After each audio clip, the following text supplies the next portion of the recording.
It's the best, right? It's the best song. That was part 2 of Shlomo Katz's Rova Chuppah Nigun, and with God's help, we'll do part 3 tomorrow. It's a 7-minute song, and it's just not worth skipping any of it. How's everybody doing? Let's light up the darkness. All right, big daf today. Who is with us as we gather to learn our big page? Yehuda in South Carolina, Pauline in Arkansas, Melissa in Great Neck, Bill in Mid-Missouri, Grace in Miami, James in Annapolis, Bella in Florida, Stephen in New Hampshire, Tom in PA, Karen in Northern California, Renee in Indiana, David in Indiana, Tom, one of my happy places, agreed. Guy in Dayton, Ohio, Tom, reminding me to light the candle, but I was on it. Welcome, everybody. Today's episode of AT Daily, sponsored, I've been calling you Michael Stein, but now I stand corrected. Mickey. It's Mickey Stein, my fellow Gabbai. He's the Gabbai of the Sons of Jacob Synagogue in Vineland, New Jersey. And Mickey writes, I would love to dedicate an episode of AT Daily in honor of the first yahrzeit of our beloved Rabbi Yisrael Rappaport, Zichrono Livracha. May his memory always be for a blessing. 2 weeks ago was the yahrzeit, so 2 weeks and a few days. We had a lovely siyum and suda. His 2 brothers, who are both shluchim of the Rebbe, meaning both Chabad rabbis, gave beautiful teachings from the sages. The food was lavish, a beautiful remembrance. We miss our Rav daily. From our small community, we have a daily minyan, Baruch Hashem. Adds Mickey, our loved ones are not far, just the other side of the veil. That's right.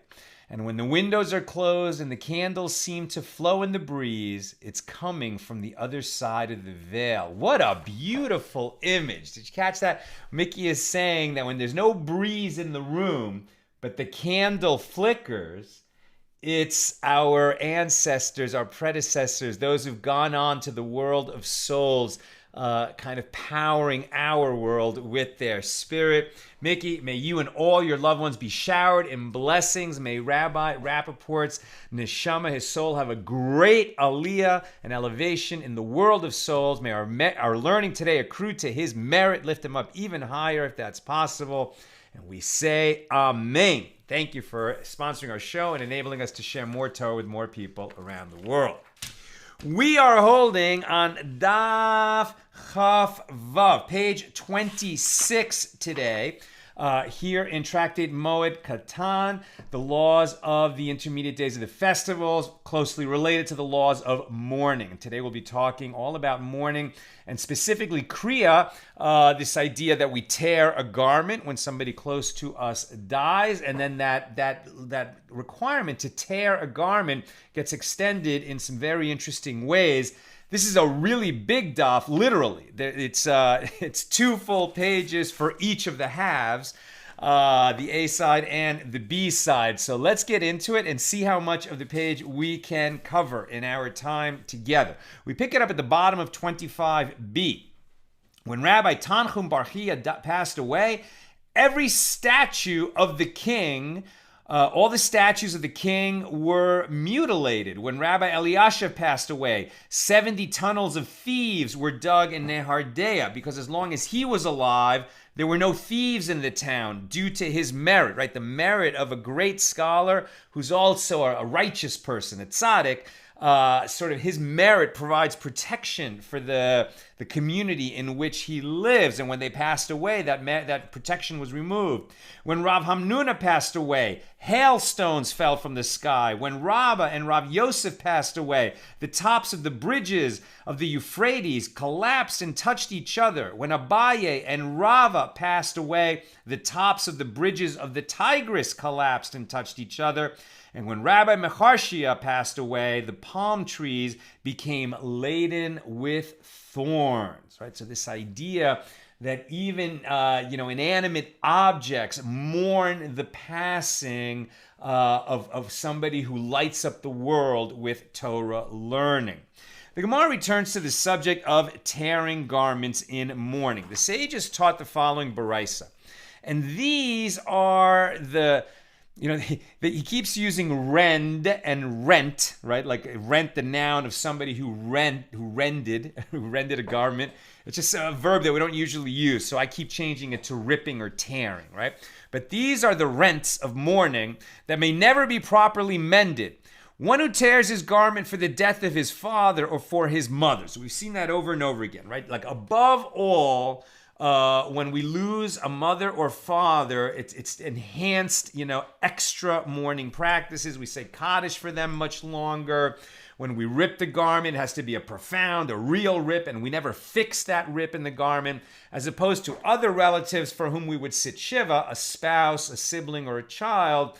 But the most profound mourning is for a mother or father. Makes sense. They brought us into the world, and for years, right, when we could not take care of ourselves, our parents gave us life and enabled and sustained us and kept us in this world. So we have a debt to them that we pay on their passing.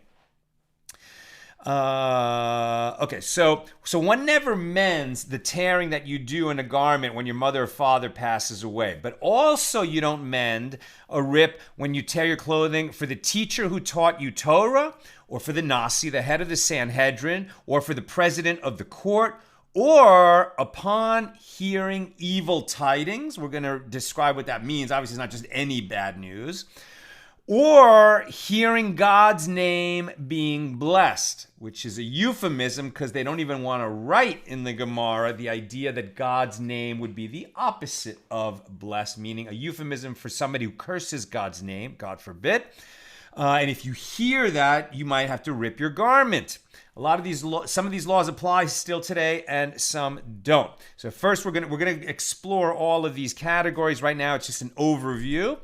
So you would rip your garment and never fix that rip for these situations: if you hear God's name being cursed, or when a Torah scroll has been burned, or upon seeing the cities of Judea that were destroyed, or the destroyed temple, the temple of Jerusalem in ruins, right? The first temple or the second temple, seeing its ruin. And this is the way that one conducts himself when approaching Jerusalem when it lies in ruin. He first tears his garment for the temple and then extends the rip for Jerusalem. We'll just mention right now, if you go visit Jerusalem, you don't have to rip your clothing, right? So we don't still have this custom. It's really upon seeing the ruins, right? Not the distant, long ago ruins, but like the smoldering ruins, or for some time in ancient time they did that. But we don't do that today. So the Gemara elaborates on these laws. From where do we derive that one must rip his clothing for his father, his mother, and his teacher who taught him Torah? As it is written with regard to the prophet Elijah.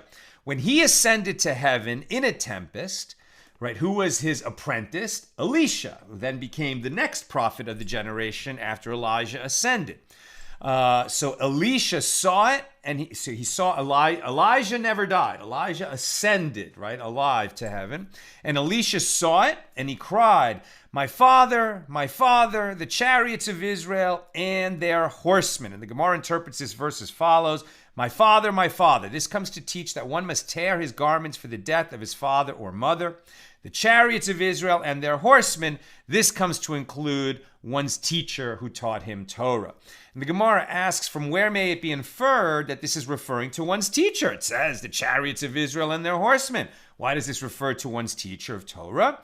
As the verse was translated by Rav Yosef, my teacher, who was better for the protection of the Jewish people with his prayers than any army of chariots and horsemen, right? So there were certain giants, right? These were prophets. There were other giants who were not able to protect Israel because the people didn't listen to them. But Elijah, right, made that incredible demonstration when he, sort of trounced the false priests that brought by King Ahab and Jezebel. And then the people believed, and the people made teshuvah and came back to God and Torah and mitzvahs because of Elijah. And that's why his protection was so great for the nation. And from where do we derive that these tears are never to be properly mended? As it is written, And he took hold of his own clothes and tore them into 2 pieces. Elisha did. And from the fact that it is stated, and he tore them, do I not know that he tore them in 2 pieces? Rather, when the verse adds that they were torn into 2 pieces, it teaches that they must remain torn in 2 pieces forever. Accordingly, this tear must never be properly mended. Reish Lakish said to Rabbi Yochanan, they were debate partners, learning partners, but isn't Elijah still alive? Elijah never died. He ascended alive to heaven. So if he's still alive, why then did Elisha tear his garments for him? And the answer was, since it is written, and he saw him no more. Elijah was considered dead from Elisha's perspective, and so Elisha tore his clothing for him. From where do we derive that one must tear his clothing for the death of the Nasi, the head of the Sanhedrin, or the president of the court, and upon hearing evil tidings? As it is written, when David heard about the defeat of Israel and the death of Saul and his sons, then David took hold of his clothes and tore them, and likewise all the men that were with him, and they mourned and wept and fasted until evening for Saul and for Jonathan his son, and for the people of the Lord and for the house of Israel, because they were fallen by the sword. And this episode actually is a very good illustration of why King David was so great. He wasn't king yet at this time. And I highly recommend, we've been doing this with our family, we're almost through it, just read 1 or 2 chapters at a time of 1st and 2nd Samuel. It is the most exciting, dramatic couple of books in the Bible. And it's the stories of the prophet Samuel and King Saul and King David. Amazing. It's such a good read. And here you have, like David became a warrior for King Saul. And then Saul strayed, did not do what he was asked to do by God. And so he lost his right eventually to the throne. But even before that, he became jealous of David, was afraid of David, thought that David would eventually become king, which he was right about. But David only was loyal to King Saul. And even though Saul tried to kill David several times, David never attacked Saul, nor killed him when he certainly had the chance. And you could have said it was self-defense.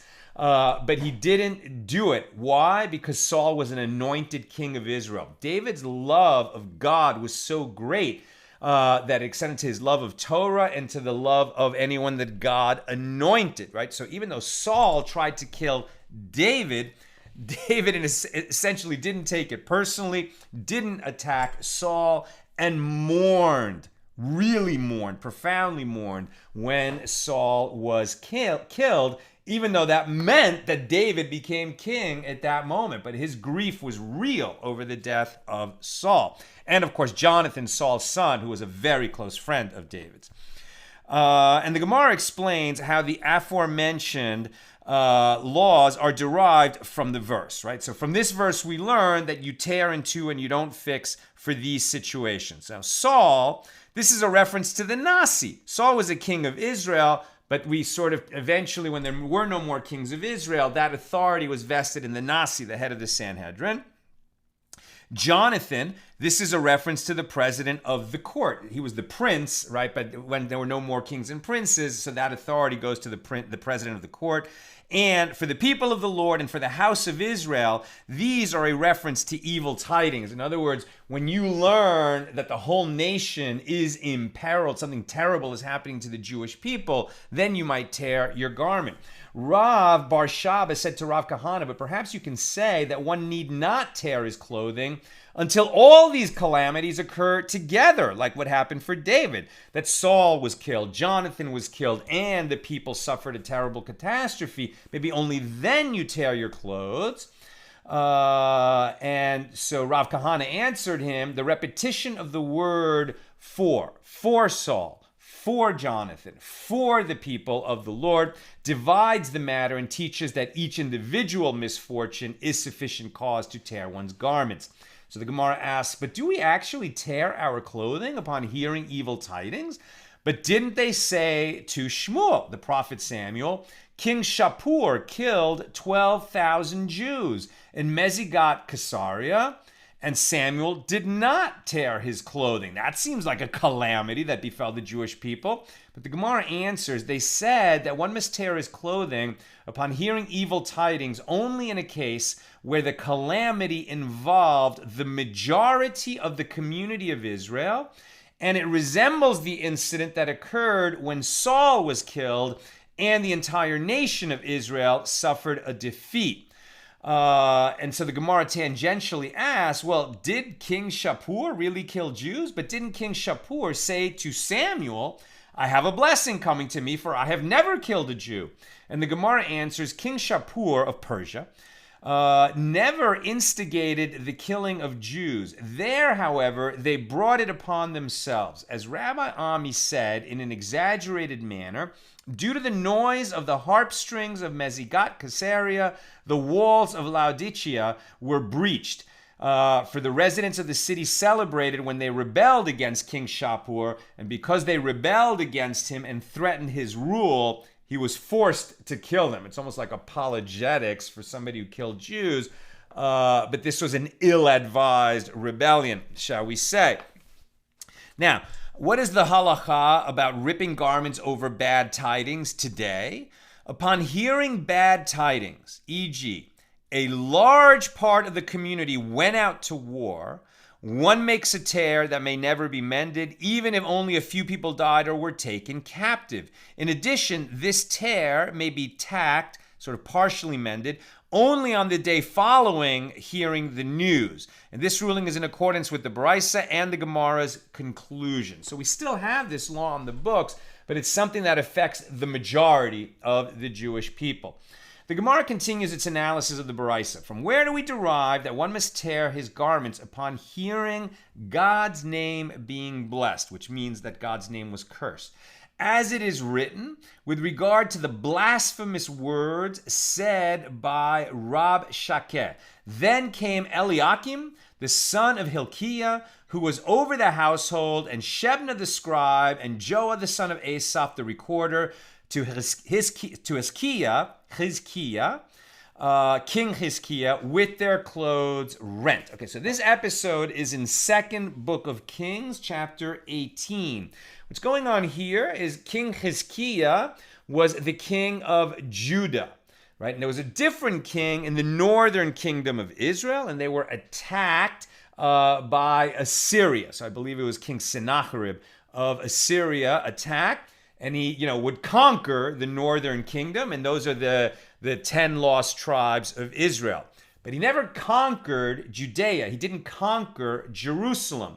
It certainly seemed like he would. And his general, who after taking the northern kingdom was there on the outside the walls of Judea and saying to the people, well, your God is not going to protect you. We've conquered every nation and their gods, and your God is, feh, is not going to do anything to us. And so these people heard God's name cursed, and in a manner that was, furthermore going to mean the destruction of Judea, the temple, Jerusalem, etc. And that's with an army, right outside the walls, who had already conquered the northern kingdom. But interestingly enough, even though that army besieged Jerusalem, they never conquered Jerusalem. Some say there was a plague, and that's what sort of conquered the army. And then, the people went out and the army was just gone. It was a siege, and then, the war never materialized. They fled. The Assyrians fled, and Jerusalem stood. But while that was still going on, and they heard God's name cursed in that way, and especially in that threatening manner, they tore their clothes. And the Gemara continues, where am I? And so the sages taught a Baraisa with regard to this issue. Both one who actually hears the curse and one who hears from the mouth of the one who heard the curse in person are obligated to tear their garments. But the witnesses who testify against the person who uttered the blasphemy, they are not obligated to tear their clothing when they testify as to what they heard, because they already tore their clothing when they heard the curse the first time. And the Gemara asks, And let's just say, so what is the law over when you hear God's name cursed? One who hears a Jew curse God's name, even if the blasphemer uses another term to refer to God or speaks in a foreign language, is required to tear his garments. One who hears the four-letter name of God being cursed is required to tear his garments, even if it is uttered by a non-Jew. However, one is not required to tear his garments upon hearing a Gentile curse God's name more generally, and some say that today an apostate is considered to be like a non-Jew in this regard. So if a Jew came and said that he heard a certain curse, then one who hears this report is required to tear his garments. Even when one hears the witnesses in court who testify that so-and-so cursed God's name, he is required to tear his garments. And some say that if the witnesses do not explicitly state the curse, then one is not required to tear his garments. And the witnesses themselves who have already torn their garments are not required to do so a second time. So that law still seems to be on the books. Presumably this is not some kind of casual utterance of some atheist, just being flippant about God, but, some kind of somebody cursing God in earnest, right? And may we never hear such a thing in person or hear about it. And the one who uttered such a curse, I would say, is an idiot. So let's go on. All right, where am I? And the Gemara asks, what difference does it make that they tore their garments when they heard the curse the first time? Didn't they hear it again now? And the Gemara rejects this argument. This will not enter your mind, as it is written in our verse. And it came to pass when King Chizkiah heard it, that he tore his clothes. And this indicates that the king tore his garments, but those who reported the blasphemy did not tear theirs because they had already torn their clothes the first time. And from where do we derive that these tears may not be properly mended? This is derived by way of a verbal analogy between the verb tearing, used here with regard to Chizkiah, and the verb tearing used in the case of Elijah and Elisha. From where do we derive that one must tear his garments when a Torah scroll has been burned? God forbid. As it is written, and it came to pass, this is Jeremiah 36:23, and it came to pass that when Yehudi had read 3 or 4 leaves, he would cut it with a penknife and cast it into the fire that was in the brazier. Now, with regard to the verse itself, the Gemara asks what is meant by 3 or 4 leaves, and why did he cut the book only at that point? The Gemara explains, they said to Jehoiakim, Jeremiah has written a book of lamentations over the future downfall and destruction of Jerusalem. Right? So Jeremiah was prophesying about the destruction of the first temple. And so this king, this wicked king, said to them, what is written in it? And they said to him, the first verse, how does the city sit solitary? He said to them, well, I am the king, and this does not apply to me. They read to him the second verse, she weeps sore in the night. He said, I am the king, doesn't apply to me. They read the third verse, Judah is gone into exile due to affliction. He said, I'm the king. They read to him, the ways of Zion do mourn, Lamentations 1:4. He said, I'm the king, doesn't apply to me. So then they read him Lamentations 1:5. Her adversaries have become the chief, i.e. the reigning king will be removed from power. And once he heard this, he said to them, who said this? They said to him, this is the continuation of the verse, for the Lord has afflicted her for the multitude of her transgressions. Immediately he cut out all the names of God from the book and burnt them in the fire. This is as it is written, yet they were not afraid, nor did they tear their garments, neither the king nor any of his servants that heard all these words. By inference, this shows that they were required to tear their clothing. They should have torn their clothing when they saw God's name being burned and God's name being cut out of a Torah and being burned. Rav Papa said to Abaye, perhaps you can say that they should have torn their garments due to the evil tidings contained in the scroll and not because of the destruction of the book. And Abaye said to him, were there evil tidings at that time? This was a prophecy and not an account of current events. Rabbi Chalbo said that Rav Huna said, one who sees a Torah scroll that was torn is obligated to make 2 tears. One for the parchment that was damaged and one for the writing. As it is stated, Then the word of the Lord came to Jeremiah after the king had burned the scroll and the words. And this implies that a separate tear must be made for each of them, both the parchment and the writings. And it was related that Rabbi Abba and Rav Huna bar Chiya were sitting before Rabbi Abba. And Rabbi Abba needed to relieve himself. So he removed his tefillin from his head and he placed them on the cushion on which he was sitting. Then an ostrich came and wanted to swallow the tefillin. He said, now, had it succeeded to swallow my tefillin, I would have been obligated to make 2 tears in my clothing. And he said to him, from where do you derive this? There was an incident in which I was involved, and I came before Rav Matana asking what to do, but he did not have the answer readily available. And I then came before Rav Yehuda. And he said to me that Shmuel said as follows. They said that one is obligated to tear his clothing only when a Torah scroll or some other sacred book is torn by force, and it resembles that incident that occurred with Jehoiakim. So that's how you know. And from where do we derive that one must tear his garments upon seeing the cities of Judea in ruin? All right, so let me just read the halacha before we go in and read the Gemara's discussion of this. This is where the law ends up. If one sees the cities of Judea in their destroyed state, as he approaches, he says, your sacred cities have become a wilderness, from Isaiah 64:9, and he tears his garments. Even if the cities are inhabited by Jews, they are still considered to be destroyed as long as they are under foreign, non-Jewish rule.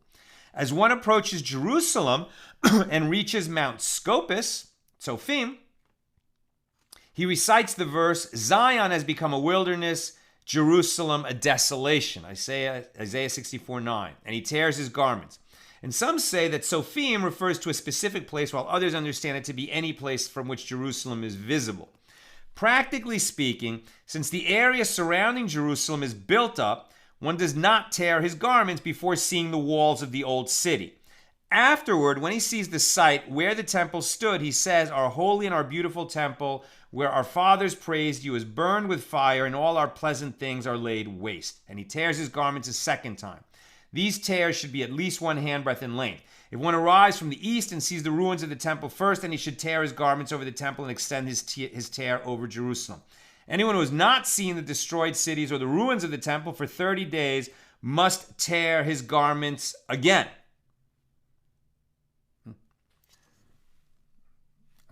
I'm a little puzzled. It doesn't say, but we don't do this in modern times. Perhaps because, Jerusalem is ruled by a, Jewish people and a Jewish government now. But perhaps before the modern state of Israel, one would do this even, in the 20th century. Well, let's read what it says.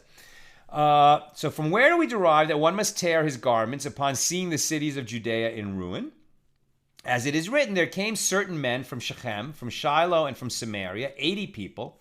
Their beards were shaved and their clothes torn, and having cut themselves, with offerings and incense in their hand, to bring to the house of the Lord. That's Jeremiah 41:5. And this indicates that they tore their garments upon seeing the destruction.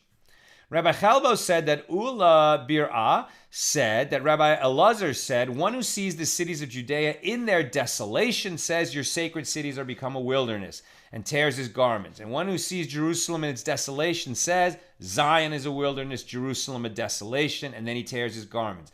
And one who sees the temple in its desolation says our sacred and our beautiful house where our fathers praised you is burned with fire, and all our pleasant things are laid waste, and then he tears his garments. It was taught in the Baraisa, he first tears his garments for the temple, and then he extends that tear for Jerusalem. And they raise a contradiction from another Baraisa that says, both one who hears that Jerusalem is in ruin and one who sees the destruction, once he reaches Mount Scopus, tears his garments, and then he tears his garments for the temple separately and for Jerusalem separately. The Gemara answers, this is not difficult. This baraisa, which states that instead of making a separate tear for Jerusalem, one may extend the first one that he made for the temple, is referring to the case where one reached the temple first before seeing the rest of Jerusalem and saw it in ruin. And that baraisa, which states that one must make separate tears for Jerusalem and for the temple, is referring to the case where one reached Jerusalem first and only afterward the temple.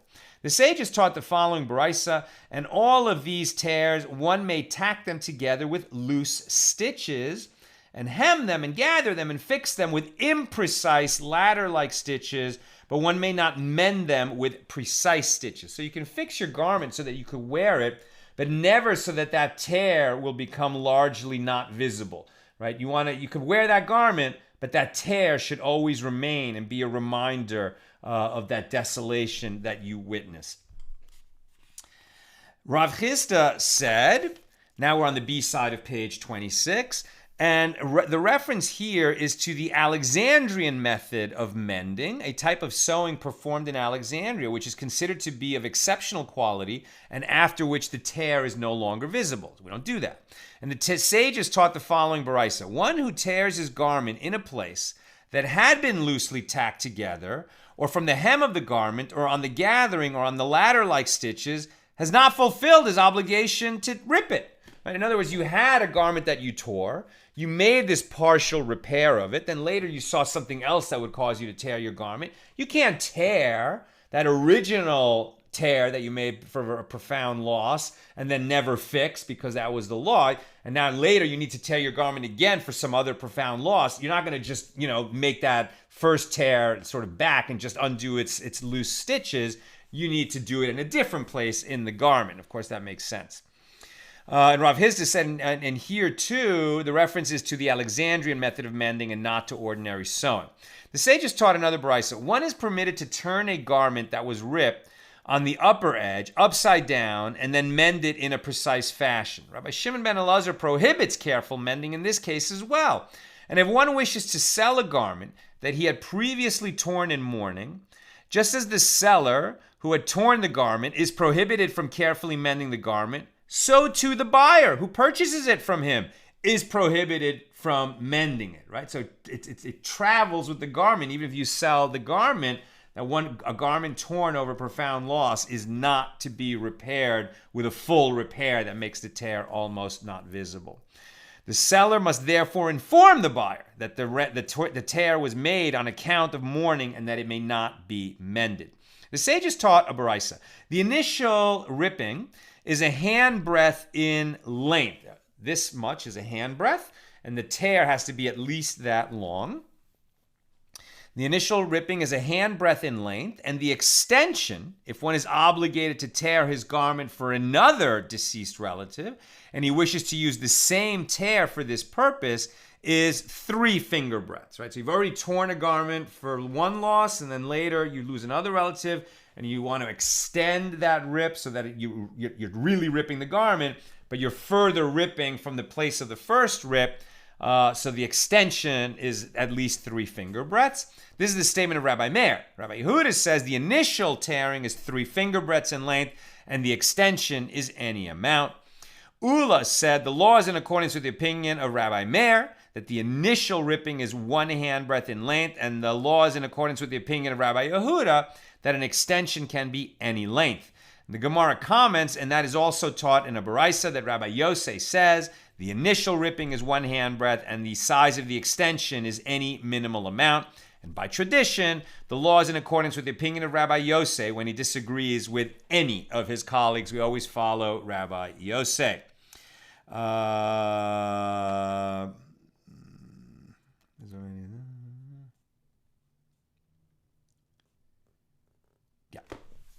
And the sages taught the following baraisa: if they first said to a person that his father died, and he tore his garment, and afterwards they told him that his son died, and he added to the same tear, so in such a case, the lower portion of the tear that had been made for his son, that may be mended. And this is because after completing the period of mourning, one is permitted to repair a tear that was made for relatives other than one's parents. However, that upper portion of the tear that he made for his father may never be mended. If, on the other hand, they said to him first that his son died and he tore his garment, and afterwards they told him that his father died and he added to the original tear, then in that case, the upper portion of the tear, which had been made for his son, that may be mended, but the lower portion, which made for his father, may not be mended. And if they said to him all at one time, God forbid, that his father died, his mother died, his brother died, his sister died, and then he may make one tear for all of them. And Rabbi Yehuda ben Betera says, for all of his other relatives, he may make one tear, but for his mother or his father, he makes one tear. He makes a different tear, as one must not add to a tear made for his father and mother. And the Gemara asks, what is the reason? So I guess they're saying you can make one tear for your other relatives, and you can make a single tear for both your mother and father, if God forbid they died at the same time. Obviously, this sounds so, morose and horrible. But once the sages are exploring the legal ramifications of any halacha, they're going to test it with all kinds of cases to see exactly how you would handle it. And so even in the case of death of relatives, they're going to explore it in the same way that they would, pursue other extreme cases, that are unlikely to happen in the real world, but they're just testing the law to see how you would handle that. The Gemara asks, what is the reason for Rabbi Yehuda ben Betera's opinion that one may not add to the tear that one made for mother or father? So it's not a combined one for mother and father. But he's saying, as we saw before, that you could add to the tear that you made for mother or father, but Yehuda ben Betera says, no, you can't do that. If you tore your garment for a mother or a father, you don't add to that tear when you hear the death of some other relative. What is the reason for this? Rav Nachman bar Yitzchak said because they cannot be added. One has only one father and one mother and cannot add others. You can add other kinds of relatives. You could lose a spouse, God forbid, and then you could have another spouse, right? And then you could have other children that you had before. You could even add siblings. If your parents have more kids, but you can't add to your parents. You've only got two. You could have adoptive parents. You could have step parents. That's a different question. But here they're just talking about your natural parents. Shmuel said, the law is in accordance with the opinion of Rabbi Yehuda ben Betera, that you don't add to a tear that you made for one of your parents. And the Gemara asks, and did Shmuel actually say this? But didn't Shmuel say the principle is that the law is in accordance with the statement of the lenient sage with regard to mourning, and yet here he would rule in accordance with the more stringent opinion? And the Gemara answers, the laws of mourning are discrete, and the laws of tearing garments are discrete. These are the laws of mourning, yes, generally this has to do with mourning, but we are lenient in most of the matters of mourning, but on the law of tearing, you could be a little more specific, and Shmuel is going to allow this. And so it was taught in a baraisa, until where may he tear his garment if he continues to tear the same garment for additional relatives? So he may continue tearing until the point where the garment covers his navel. Some say until the point where the garment covers his heart. And although there is no absolute proof for the matter that one may tear the garment until this point, there is an allusion to this matter, as it is stated, and tear your hearts and not your garments, Joel 2:13, thereby intimating that one may extend the tear in his garment only until he reaches the point where the garment covers his heart. You don't want to have your heart uncovered. If he tore his garment until he reached the point where it covers his navel, he should not continue ripping in the same place. Instead, he should move away a space of at least 3 finger breadths from the first tear and make a new tear. If the garment became full of tears in the front, he should turn the garment front to back and make a tear on the other side.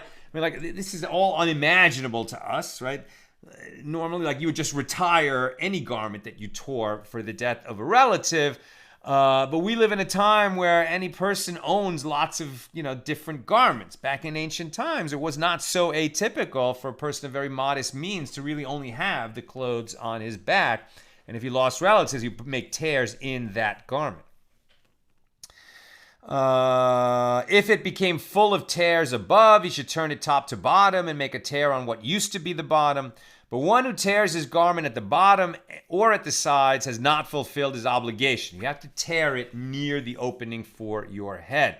The high priest, however, who is prohibited from tearing his garments in mourning, may tear his garment at the bottom to mark his mourning in a symbolic manner. Why is the high priest prohibited to tear his garments in mourning? Because his garments are the official garments of the high priest, which are vested with holiness, right? That he serves in them, and they make him the high priest. We actually just read that in this week's parsha, and so, or was it last week or this week? I get confused because I'm always editing 1 week ahead for the table for 5. But at any rate, right, it's like, Aaron's son, like the new high priest becomes the high priest when he puts on the garments of the high priest. So you don't go tearing those garments, even for mourning. Rab Matana and Mar Ukva disagreed about the following issue, and both of them stated their respective opinions in the name of Shmuel's father and Levi. One said, during all 7 days of mourning, if the mourner hears that another relative of his passed away, he makes a new tear. After 7 days of mourning, he merely adds to the first one. And one said, during all the first 30 days, he makes a new tear, but after 30 days, he can add to a tear that's already in his clothing. Rabbi Zera strongly objects to this. According to the one who said that during all 7 days of mourning he makes a new tear, why is it not enough to add to the first one? It is because he may not tack it until the end of the 7-day period of mourning, and therefore if he adds to the tear, it will look like a continuation of the previous tear. But then, with regard to that which the master said in the Baraisa, after a woman tears her garment, she may tack it immediately, because a woman would, it's undignified for a woman to walk around in torn clothing. So after a woman tears her garment, she may tack the tear immediately. So would you say that here also she may add to the first tear for a new bereavement upon losing a different relative during the Shiva, during the 7-day period of mourning? And the Gemara answers, there the woman is permitted to tack the tear due to the woman's honor, as it would be dishonorable for her to be seen wearing torn garments. However, halachically, legally speaking, the tear is considered as if it still exists, and therefore she must make a new tear for a new bereavement and not merely add to the previous one if she has a relative died while she's sitting Shiva for another relative. Rabbi Zera asks further, so according to the one who said that all 30 days of mourning, one must make a new tear rather than adding to the existing one, right up, not just the Shiva, but even up to the Shloshim, the 30 days. Then why does he? So according Rabbi Zera is asking. So according to the one who says that for all 30 days of your initial mourning, that you've ripped a garment for somebody who died, and then you hear of another death, that you can't just extend the tear you already made, but you must make a new tear, even for the whole 30 days. Why does he say this? Asks Rabbi Zera. It is because during the 30 days, one is not given permission to properly mend the garment, and so it still appears to be torn. But then in the case of a tear made for one's father or mother, for which he is not given permission to ever properly mend it, would you say that he should also be forever barred from adding to the tear for a new bereavement and is instead obligated to make a new tear? And the Gemara answers, well, there he may not properly mend the tear due to the honor that is due to his father and mother. Essentially, however, the tear is considered as if it had been sewn up after the 30-day period, and therefore the son may extend it in the case of a new bereavement.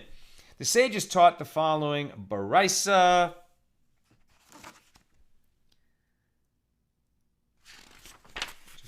So what was that? One who runs. Extending a tear. If one tears his garment in mourning over his father or mother, and after 7 days another one of his relatives dies, and he extends this tear, then the upper portion of the tear may never be sewn, but the lower portion may be sewn. So it would seem that you can extend a tear, contrary to some of these opinions. Okay. If you're ever in that situation, check with the rabbi. The sages taught the following Baraisa. One who goes out before the deceased in a torn garment that he had previously torn over a different bereavement, thereby giving the appearance of having torn his garment for him, steals from the dead, as he did not tear a garment for him. right? So this idea that if you're supposed to tear your garment for somebody who's close to you, you saw him die or you heard about the death, and so you're obligated to tear a garment for that close relative, and you don't do it, it's like stealing from the dead. And you might think that, well, I have a torn garment that I tore for, a different relative. So now that this new relative has died, I'll just wear my torn garment for him. No, you need to tear a new garment for this one who died. Otherwise, it's stealing from the dead. And he similarly steals from the living who see him and think that he made the tear in honor of the deceased, when in reality, he is deceiving them. Rabban Shimon ben Gamliel says, in the case of one who says to his fellow, lend me your cloak and I will go and visit my father because he is sick. And he goes and he finds that his father has died. Right? So you're wearing borrowed clothing.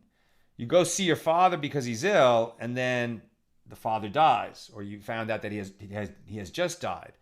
Right? So now you're obligated to tear your clothing, but it's not your clothing. You're wearing borrowed clothing. So what do? So he goes and finds that his father has died. He tears the cloak, and he may then mend it in the proper manner, because it's not, you have to tear it even though it's borrowed, but you may mend it even though you normally can't mend the tear that you make for mother or father because it's not yours. You can make a proper repair on that garment. And when he returns home, he returns the cloak to his fellow and he pays him the value of the tear. Right? You can't just fix it, make it a good fix, and then give it back. And this guy's like, well, okay, I see you mended it properly, but I didn't lend you a ripped and mended garment. I lent you a whole garment. So you pay him the value that by which the cloak was diminished. And the assumption is that the lender considered the possibility that the sick father might die and lent the garment anyway, understanding that he might have to tear it. But if one did not inform his fellow that he was going to visit his sick father, then he must not touch it. Right? So if you tell your friend, lend me your cloak so I can go visit my sick father, then he has in his mind that it's possible you might find your father dead, and so you can rip that garment, repair it, and pay for the depreciation in its value. But if you simply borrowed somebody's cloak, not telling him that you were going to go visit your sick parent, then you go find the parent has died, you may not rip that garment because it's not yours, and the person never had an idea that that could end up happening. Rather, I guess you return it and then get your own clothing and rip that as soon as possible. I'm almost done, so if you have questions or comments, get them in. We've moved at a good clip, and we're going to finish this page. The sages taught the following baraisa: when a relative of a sick person dies, those around him do not inform him that his relative died, lest he lose control of his mind due to his emotional state, and his grief exacerbate his physical health. And other people may not tear their garments in his presence so that he will not know that one of his relatives passed away. And we silence the women who weep in his presence so that he will not know that his relative is no longer alive, right? So look at that. So, we are going to protect somebody who is very sick from hearing the bad news that a close relative has died. Why? To save his life, right? This person who's already very ill, hearing that kind of news could, lose his grip on life, as it were. What is the law of this? When a relative of a sick person dies, when the relative of a sick person dies, even if it is not a close relative, he should not be informed of the death, lest his grief make his condition worsen. Similarly, he does not tear his garment, and he is not told to tear his garment, even if he knows about the death. Others should not cry or eulogize the deceased in his presence. So think of the sensitivity of that law.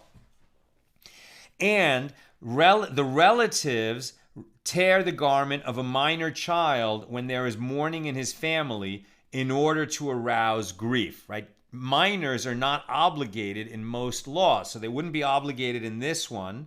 But you're teaching him to understand, that something terrible has happened, and so you tear the garment for him.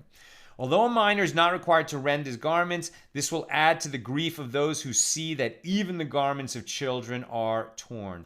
And one tears his garment for his father-in-law or mother-in-law, although he is not required to mourn for them, due to the honor of his wife, to show her that he joins in her mourning. Right? So if your spouse's parent dies, you tear your garment, even though that person was not a blood relative of yours. For the honor of your spouse, you tear a garment when they lose their parent. Okay, that's what I've got for us today. We're near the bottom of 26b, and we'll pick that up tomorrow. Let me see if there are any questions or comments.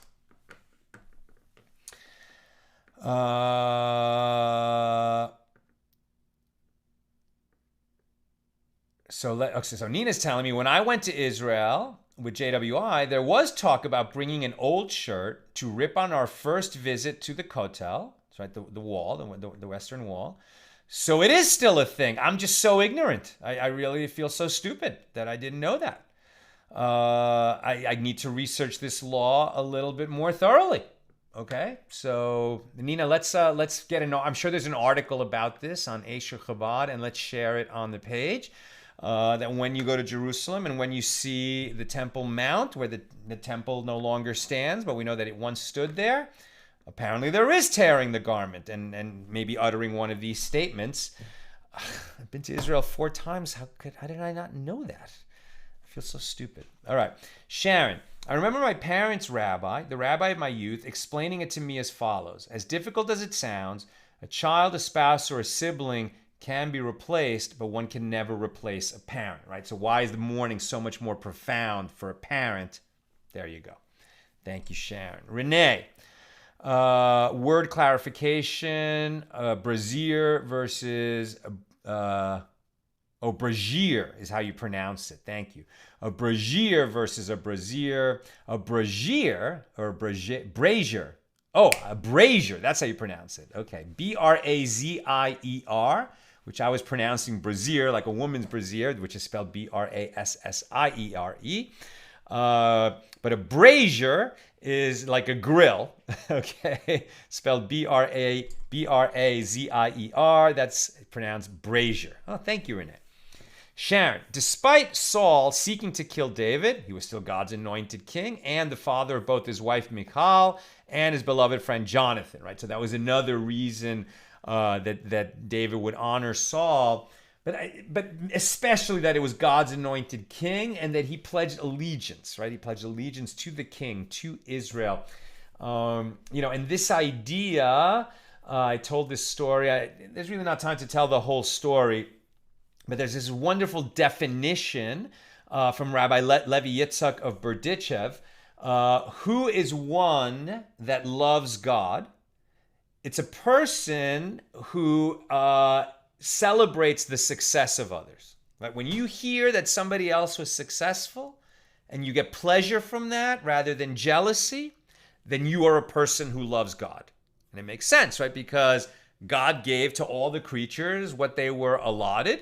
And so the opposite of that, to be jealous, to covet what other people have, to violate the 10th commandment, right, is somebody who's saying, well, I know better than God what I should have versus what others should have, right? So David, was never sought the throne. He didn't, eventually it was given to him, but it was not because he sought it, right? What he sought to do is to fight for his king, to fight for his country, to defend the Jewish people, and to celebrate before the Lord, and David loved God, right? In an emotional and overt way.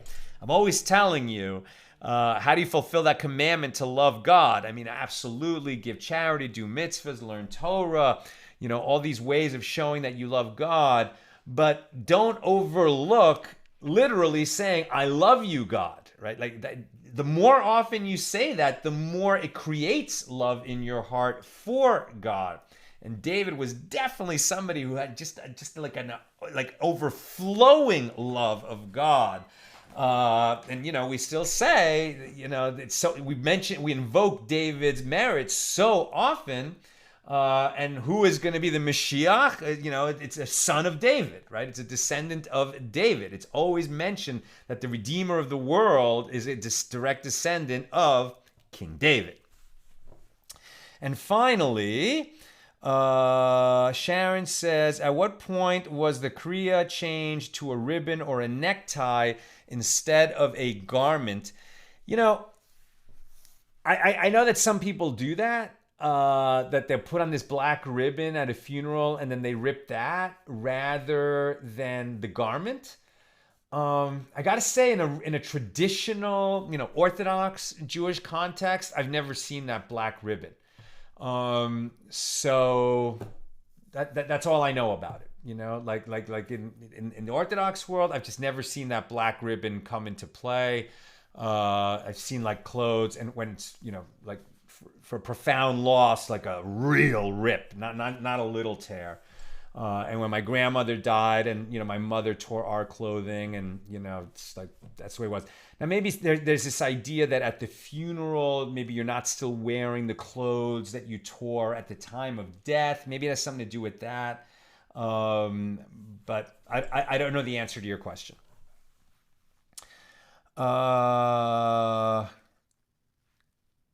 Renee, I've been to very unorthodox funerals where in the mourners were given the black ribbons to pin to their shirt dress, and then they simply cut the ribbons. Shiva calls with very different customs. In hospice work, one sees, hears just about everything. And see, that's another reason, as we've seen, like, even in the Orthodox world, different communities do have different customs, different localities, different regions. Sephardic. Today I was at a Shiva minyan for Joel that I've mentioned a few times, and that's a Sephardic minyan.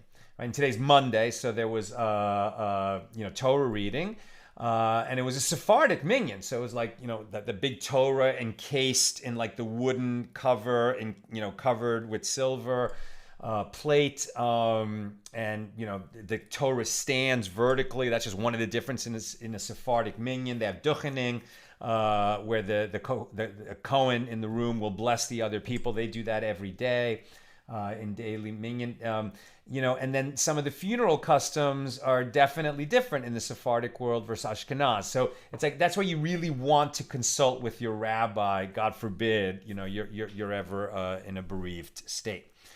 And one bit of info from Nina. Moshe Feinstein writes in Igros Moshe OC 470 that just as Jerusalem is under Jewish rule today, one need not tear when seeing Jerusalem. One does, however, upon seeing the temple ruins. Okay, so there's that distinction. We have it from Moshe Feinstein.